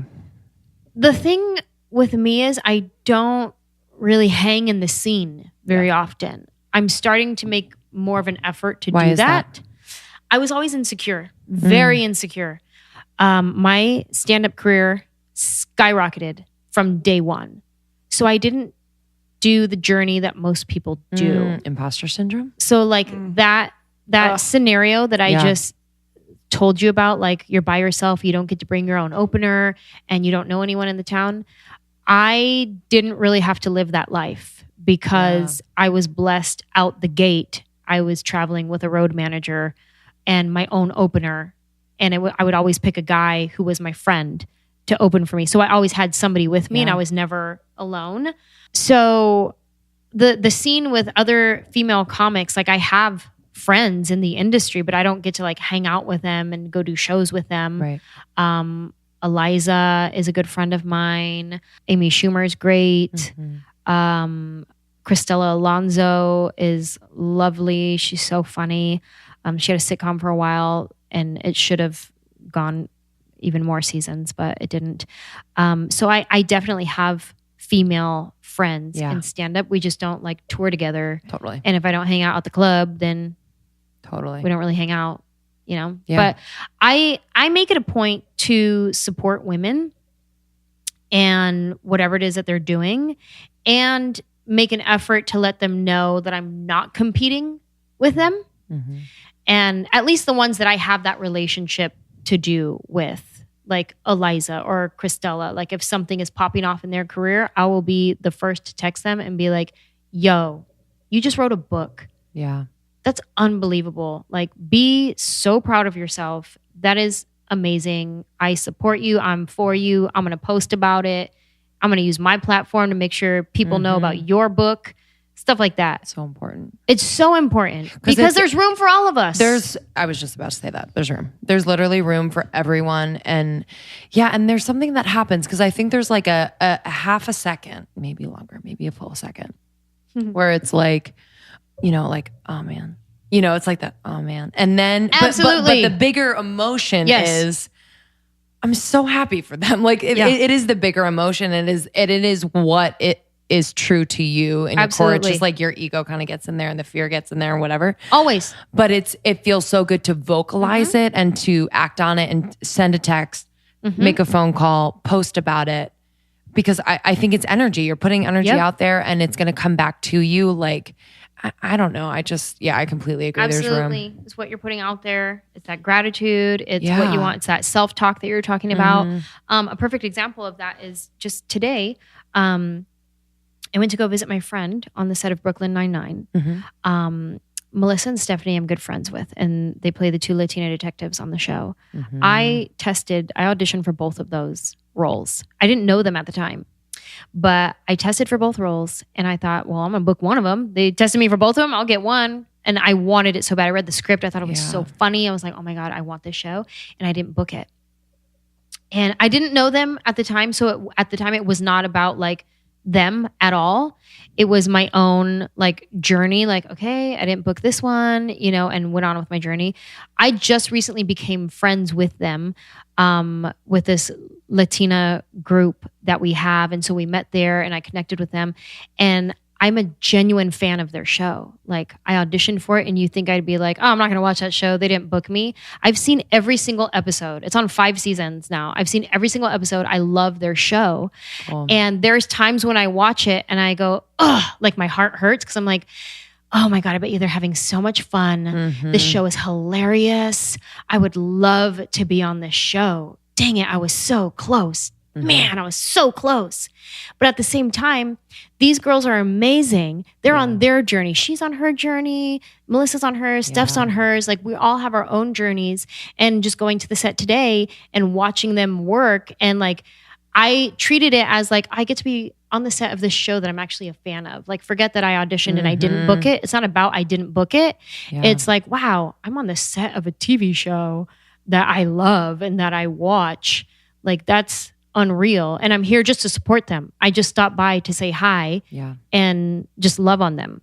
Perspective. You know? Self-talk constantly. Pulling yourself back in. Yeah. So important. In terms of like direction in your career, is your manager, agent ideating on their own and like, this is where you should go? Or are you kind of like in the captain's seat? Like, this is what I want to do. Help me get to there. Like, how does that work? I'm definitely in the captain's seat. Great. And I'm like, I want to flourish in film and TV. Get me there. Yeah. So, I mean, we're doing those things. It's pilot season. I'm auditioning. I'm coaching. I'm giving it my best shot. And with these past 2 pilot seasons have been so different from any other pilot season that I've been on because of my perspective, that I'm walking in and I'm having fun and I'm so confident in my gift and my ability that when I walk out of an audition, I'm like, if I don't book this, it's not even about me. Exactly. I wasn't what they wanted. Whereas younger Anjelah would be like, I'm not good enough. I'm not. Right. It was something about me. Yeah. I probably was my fault. this. Maybe I should have did this, whatever. No, like I walk out of there and I'm like, if you watch my Instagram stories, I've been doing the chronicles of my pilot season and I'll walk out and I'll be like, listen, you guys, I'm a good actress. Like if you guys just saw that audition right now, like I killed it. And then I don't book it. But I'm like, well, that has nothing to do with me because I was amazing. So clearly they want an Asian girl for that you role. Are because, your product. I mean, that's, you know. Yeah. The sooner we realize that and the sooner we accept that. And that takes up the moment. So much pressure off of you to like get it right and do it right. But just to be like, I'm so confident in what I have. I literally met Anjelah that way. I saw her on Instagram before I knew you. I saw you on Instagram. You're walking out of Warner Brothers and you're like, I killed it. And I'm like, this girl's got to come in and meet. That's how we met. Do you remember? Yeah. Like this girl in an audition. What? Yeah. You're like, why are you auditioning? Why are you auditioning? Why don't you have your own show? We'll get there. Yeah. That's what I said. I was like, I don't know. I would love to have my own show. Yeah. You will. From your mouth to God's ears. Come on. You will. Hey. Praise. What is it like to be in this business? I know your husband is in a similar business, kind of the same if we think about it big picture, but do you keep it normal? Like, is it like between you guys, you know, can you walk away from your work day? Is that challenging? Has that been kind of a process for you? Yes, it's all of the above. It's a process. It's sometimes challenging and sometimes we know our roles and we play them well. When we first got married, my husband was on a month-long tour and then he had like 1 week off and did another month-long tour. And I was on tour myself, traveling into different cities all over the place. And I remember in my prayer time telling God, like, when do I get to have normal married time? Because growing up and on TV, all you see is 9 to 5 marriages where you wake up, you have breakfast, he goes to work, she goes to work, they come back, they have dinner, maybe somebody picked up the kids from school, whatever. Like that's what you see in TV, 9 to 5 marriage. So that's what I expected. So I was like frustrated. And I was like, man, God, when do we get to have normal married time? Like, what the heck? We're always on the road. Like, I just want normal married time. And I felt like God was telling me, this is your normal. Change your perspective. And when I changed my perspective and embraced this as my normal, then we started getting in a groove. Then we had a routine that we could follow along and know he calls me here and I call him there. And this is when we FaceTime or this is when we connect. And then he'll fly out to see me here. I'll fly out to see him there. Maybe we don't get to go grocery shopping together, but this is our thing. This is what we do here. I had to change that perspective. And once I did, then it wasn't fighting, headbutting anymore with my situation. It was embracing it, going, oh, I see. So it was really just about changing perspective. And now the past few years, my husband has not been touring because he was kind of reinventing himself, and now he's doing new music. Cool. And so now he's just starting to travel again. And so he's been in Nashville and just writing music. And so now we're having to learn again, like, okay, what's our routine? What's our normal going to be? Like, how often is he going to be traveling? And am I going to book a show and I'm not going to be traveling? Like, so it's always in transition. It's always, you got to be ready to go with the punches. Think about that phrase, go with the punches, right? It's meaning like, be loose. Don't be so stiff. Like be, what's it called when you're flexible? Fluid, flexible, right? yeah. Like be flexible, right? So you think about a boxer, like when they fight, go with the punches. Their stance that they're in, their legs are never locked in position. They're always like bouncing, bending a little bit, ready to dodge, bob and weave and move, like going with the punches. You need to be ready to move and adjust. Don't just, this is what it looks like. This is what our life is. Locking my feet into place. This is how we do it. Then as soon as something comes that's not a part of your routine, knocks you over. And you're like, oh my God, I can't even, how do I survive? Yeah. You gotta be, I've never heard that before. Roll with the punches? That's what that, no, I've heard of it. I never understood. You never fully. broke it down? She just broke it down. I mean, I think that's what it means. It's what it means to me. A doctorate It's going to be the title of the episode. We should Wikipedia and see if that's exactly what it means. No, absolutely. That's just what it means to me. Let's leave it at that. I love that. So has distance been like a great tool for you now that you know how to like switch your perspective? I feel like distance between you and someone you care about is like an opportunity to like grow in a different way. Sure. It's still hard though. Oh, I can imagine. Like I still this feels like a hate girlfriend it moment. when he leaves. Girlfriend. Like girlfriend. I did kind of lose my girlfriends. Yeah, let's bring them back. It got real intense and I You lost have my like girlfriend. 3 left. Yeah. Okay. Girlfriend. There's one. Like even if I know I'm going to talk to him every single day, like the countdown to him leaving, I hate it. Or me, when I know I'm going to fly somewhere, I start getting anxiety. Yeah. And it's like my anxiety manifests itself as melancholy. So like I feel sad. Yeah. And I'm like, why do I feel sad? What's going on? What do I have to be sad about? Oh, nothing. It's anxiety. And it's just my thoughts. Like I'm thinking like, oh, he's going to leave. I'm be sad. I'll just leave my bed by myself. Ugh. Yeah. So yeah, it's really, it always comes down to your perspective, like just changing your thoughts. And of course, having a good communication established. Like if he left and just didn't talk to me the whole time, then we'd have some problems. Yeah. You know what I mean? Like if he's a couple hours ahead of me. So if I wake up and I don't have a text message, you know what I'm saying? Yeah. If I don't wake up to a good morning text message from my husband, then like that's the first thing out the gate. Why didn't you text me? Yeah. Hello. I should be Question mark. texting you first. ... Are you okay? Did something happen? Yeah. Yeah, no, totally. It's challenging, I can imagine. Yeah. But it's kind of cool that it's always changing, like as the career changes, kind of how you like dance in the relationship changes too. So I love this. We had some questions from people in the community. I think I like asked them all. I'm going to look at them really quick. What are you so excited about for this year? There's like upcoming things that people can look out for. I have nothing in the works. Like also plug your Hulu special. Yes. Yeah. I'm excited that my special's on Hulu. Yes. If you have Hulu, go on there. It's called Mahalo and Goodnight. Anjelah So Johnson. funny. So funny. Thank you. Netflix too.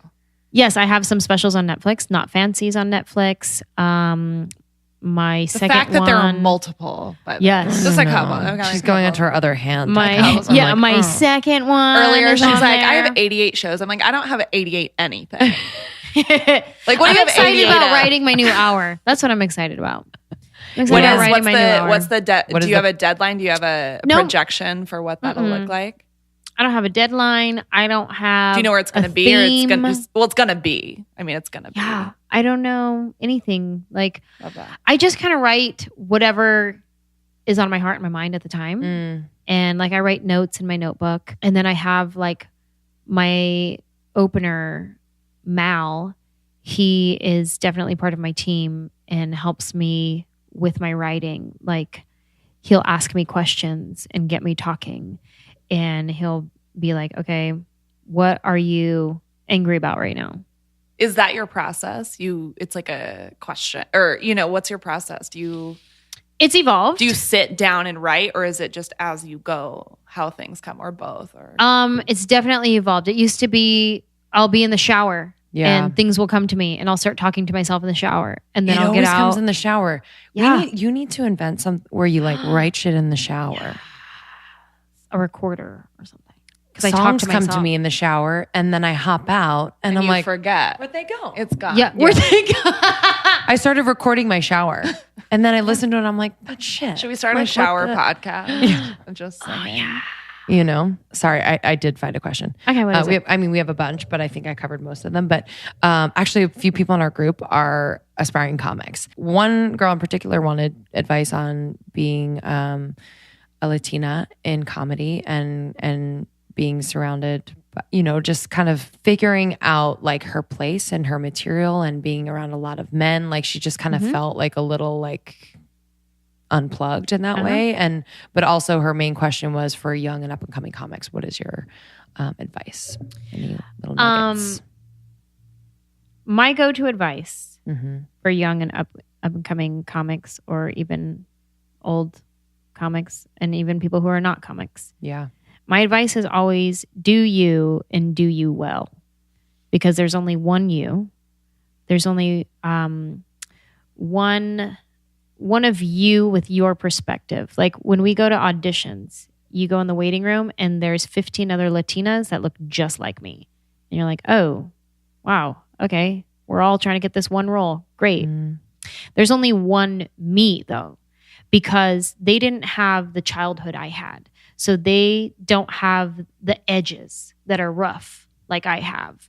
They don't have the smooth side to me that I have. They don't have the abuse and the trauma that I have. They don't have the angels in my life that we talked about that I have. They don't have the youth camp that I went to that I have. There's only one me with my history, which shapes my point of view. So no one has my point of view coming out of my mouth, which is the same for everybody. No one has your point of view with all of your past history coming out of your face. There's only one you. So do you and do you well. Yeah. Be confident in you. Grow. Be better than the you were yesterday. Whatever that looks like to you, learning, reading a book, exercising, eating healthier, making better choices, whatever it is, be a better you. So do you and do you well. And then for her specifically, being a Latina comic, I feel like when I first started stand-up, I tried to be who I thought people wanted me to be. And the only rooms I could get into were like the Latino rooms. So it was like Refried Fridays at the Improv or whatever it was. And I would try to be super Latina.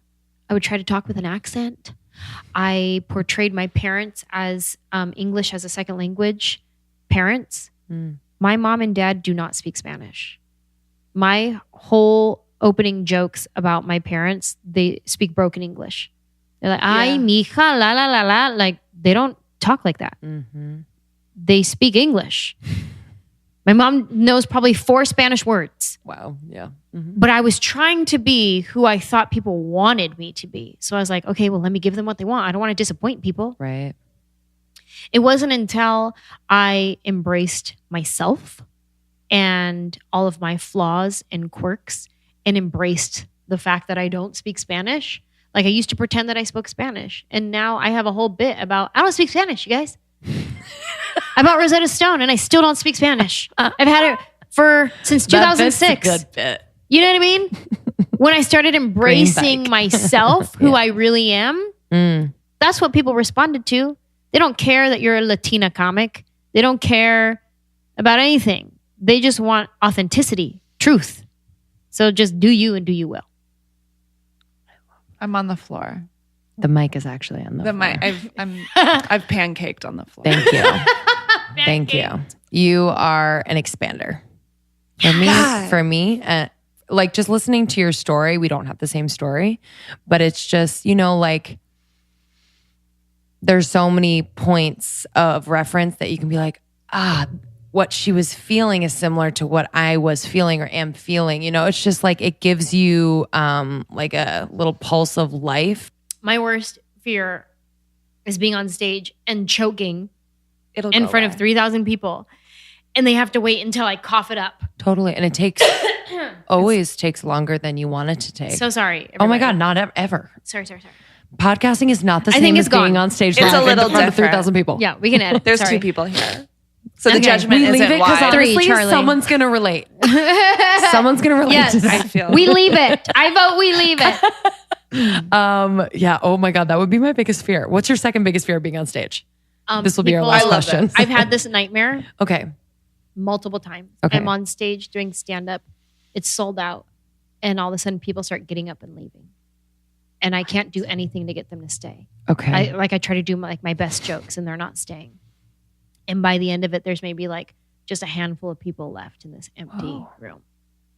That's like an does actual that legitimate mean? nightmare that I've had multiple times. But it's never happened. No, it's never happened. It's just been like I wake up Totally. going, we got to look that one up. yeah. I'll put that. That's in in a dream I'll put book that somewhere. in the show notes. You just know that word. Do you know what that word is? I learned the word show notes from Lindsay when I listened to the first episode of the podcast. We'll put it in the show notes. It feels like homework. It feels like we'll do something later. Show note. We'll go over at our meeting. Yeah, in the show notes. Thank you so much for being here.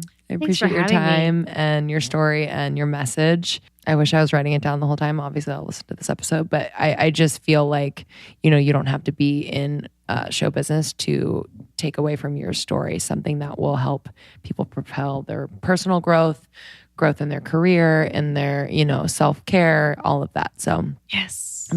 I don't know you very well, but I'm just like so proud of you. Thanks. Do you know what I mean? When you feel that way about a human being, Yeah. you're like, I'm so proud. Yeah. I don't even I know feel you. that often for people.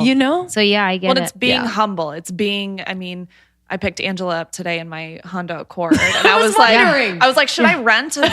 You're so Should stupid. I rent I love you. some kind of Same. Hummer? I think about my Nissan Sentra all the time. I'm like, man. Okay, last thing. This is about me right now. I went to a Chanel event today. Excuse you. I don't know. Never owned anything from Chanel. Right. Not even a lip gloss. Couldn't okay? even- Not even the perfume. Right. Not even. I don't even think I've had a sample. Okay. Uh-huh. And so we were invited. Our 2 of our listeners work for Chanel corporate, and they're so sweet. And they're like, oh my, and they're like normal. They're just. I'm like, you work for Chanel? That seems so fancy. Like, what's going on? And they're like, yeah, like come to this event. It should be fun. Like whatever. I was like, okay. Chris is out of town, so I had to go by myself. And I show up. There's like 18 security guards out front. I'm just like, hey guys, like walking up. Like, I don't know what I'm wearing. I think I'm wearing a track jacket, but also some Straight fancy from Spin pants. Cycle. But then like some weird like moto boots, but then something else. I'm like, what the fuck am I wearing? But I'm trying to be I'm trying to be like a high fashion blogger, but I'm not. You know? I'm like, what's Instagrammable right now? But yeah, it was like total imposter syndrome. But I forget my point with this story. What were we just talking about? Chanel. Picking Anjelah up in a Honda Oh Accord. yeah. And I was like, oh fuck, my Nissan Sentra. I'm like, I can't valet this shit. No. I can't. You have to park because around the corner. I have some like dry cleaner slips and some weird, I have like eyelash curlers in my fucking thing. Like, I'm like, no, like they can't be in my car. And I like sweat in my car after Soul Cycle. I'm like, it's probably still wet. Like, I don't even know. I showed up to Anjelah's house 10 minutes early and parked outside and was like cleaning out my car. I'm like, don't look in the backseat. Everything's fine. I'm moving for a friend. Hilarious. I'm moving for a friend. Everything's fine. And then I like pulled in. She's got such a fancy, like, I mean, you have a beautiful house, but she's like such a fancy driveway. And I'm like, okay, I can't pull in. So then she has to watch me do the 17 point turn. I have to make sure it's already done. So then we can just whisk down the hill. And then as we're driving out, I'm like, shit, my Waze is not working. I have Sprint. I'm from the Midwest. I'm like, my phone is not like loading the map. She's going to think I don't. Literally. Whatever. You're so She's silly. It's But this is why I love being in LA, because like, you know, so much goes on in our heads of like, oh my God, oh my God, oh my God. And then you meet people or you are in the experience, in the moment, present, and you're like, oh, everyone's a human. Yeah. We're okay. Like, you know what I mean? Like, I have one story just to add please. to what you just said, Yeah. because it reminds me of this. Should we stay all night? yeah, It was it's fine. Sleep yeah. over. I brought my sleeping bag. Okay, It was was it TCA? I forget what they call it. TSA? Government? No. It's where they talk about their new shows. Every network has a Oh, party. it's they're Upfronts. Upfronts? Did I I just know. make that up? TCA? No, you're I don't right. know. Okay, listen. It was something red carpety, Okay. and it was for Fox. Okay. Great. I just joined the cast of MADtv. They rented out the entire Santa Monica Pier, right? And it's all for this. By the way, Fox. that's for rent. Yeah. For any future birthday parties. Any listeners want to rent it out? Not anyone. So you know. It's event. like blocked off, red carpet, everything, because every show that's on Fox right now, all of their cast is coming to talk about their show and walk the red carpet and ride the rides and play the games, right? My first red carpet event for MADtv, I'm one of their new cast members. I had my outfit ready. I had my friend who's a stylist like help me pick it out. I feel like really cool. I'm at my manager's office, and that's where I got ready there. And we're waiting for the limo to pick us up, the black car, town car, right? You know, when these press events, it's a bunch of black town cars. And then they open the door. Here comes the celebrity, and they start taking pictures. Flash, flash, flash, flash, flash, flash, right? Waiting and waiting. What's your waiting. face for that? Just For like flash? You just have a perma smile. a permanent. It's like, You figure out what you look like, Oh, and then right, you okay. remember what your face feels like, and then you just do that. do that. Okay. Can you Okay. do it? Oh, my Oh, God. that's a good one. I'm worried I don't have one. We'll practice. Okay. Practice. Okay. So I'm at my manager's office, and I'm waiting. My car's not arriving, and I'm going to miss the red carpet. So they call the car service. They went to my house all the way in North Hollywood instead of my manager's office, which is in Santa Monica. I was going to miss it. So my manager had his assistant drive me to the red carpet event Mm-hmm. in her like 1998 Nissan Sentra, Mhm. bird poop everywhere. My car. When I Always. say everywhere, not just like a couple of spots. it was like diarrhea. She parks I'm under spitting. a tree every day. So like, I'm not going to wash it because I'm just going to park under this tree every day and get poop. So I've never washed my car. Shit. Poop everywhere. I pull up to this red carpet event in between limos, Cadillac Escalades, black cars. Excuse me. Move aside. Move aside. Yeah, and here we have Next. Anjelah Johnson Damn. getting out of this poopy. Clearly pulling a stunt of some kind. Clearly pulling a stunt. Wait, I'm So Anjelah. Yo. So Anjelah. You gotta bring back the bird poop car when you go to like the Oscars and the Golden Yes. Globes. You know? Oh my God. Oh my God. Did anyone But care? in that moment, I was not like, embrace it. I was humiliated. I was so embarrassed. I could not like, she kept like driving up. I was like, I'm just going to get out here. And I got out and I like walked a little ways. The kid around the corner. It from was school, like, yeah. yeah, You can Mom, drop me off here. She's in her heels, like Oh, it was humiliating. a star is Oh my born. God. Yeah. Born. Now looking Promise back, me I can drop you off at your next event. I wish I embraced it. I wish I was doing like lowrider poses on the car, full on. Like I wish. Dang it, missed opportunity. Oh my God. That is so damn funny. Oh my God. Oh, well, I love that. That makes you relatable as fuck. Thank you. You know? Can I still drive you home? Please. Okay, cool. Yeah. I'll drop you off around the corner. Yeah. Oh man. All right. Thanks so much. This was so much fun. Thank I appreciate you. Thanks for all the great questions. That was fun. Oh, please. No, all the great answers. I mean, our community, Almost 30, was inspired by our transitions from our 20s to our 30s. But what it really is just kind of giving people inspiration and the resources and the community to hopefully navigate like any transition. So dope. That nailed it like none other. The show notes. And let's give it up for Tweet Charlie. me the show notes. Let's give it up for Charlie who Take a look. Calm down. You know what, Charlie? You can take home all of those pillows on the couch. You know what I mean? The real winner tonight, ladies and gentlemen. I was like, if you guys are wondering what happened to the background noise, it fell asleep. It fell asleep.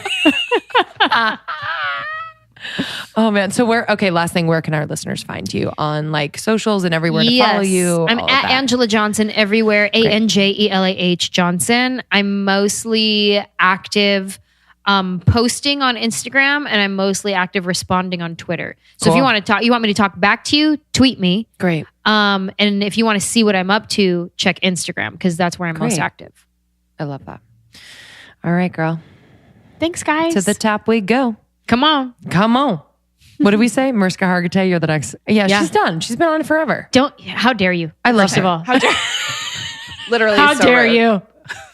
I'm conflicted because I want that job. I'm like, I'm sorry. I love you. No, I know. I love her okay, so much. we love you. Thank you. Love you. Thank you. You're the best. Bye. I feel like mine didn't harmonize. Hey. I'll work. I'm literally want to get good at it. Just Wow. What a damn delight. She's the best. Yeah, man. She's so rad. I'm so jealous. Yeah, she's actually the best. Please connect with Anjelah. Tag her when you tag this episode and tag us. She's waiting for it. I told her you guys would freak the fuck out. So do that. And make sure you subscribe, rate, and review on iTunes. Subscribe to our YouTube page as well as Anjelah Johnson's YouTube page. She has some great content up there. She's so damn funny. And follow us both on Instagram and join our secret Facebook group. Let us know if and how you like this episode. We felt like we went deep with her. You know, it was like unexpected. I thought we were just going to like chill and laugh. And she really she had something to say. heat. Yeah, she had something to say. And I'm like just honored to now know her. All right, guys. Enjoy this week. Thank you so much for everything you do for us. We love you. We love you guys. Goodbye. Goodbye. This will also go. Hey, what happened to the beat? We're done, Bon Qui Qui. Hello, Mr. Producer! I can hear you. Mr. Producer Man! I can hear you. What happened to the beat? Why you turn it off?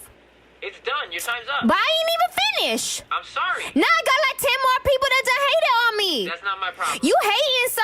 I'm not hating, Bon Qui Qui. Excuse me, sir. What? Bro.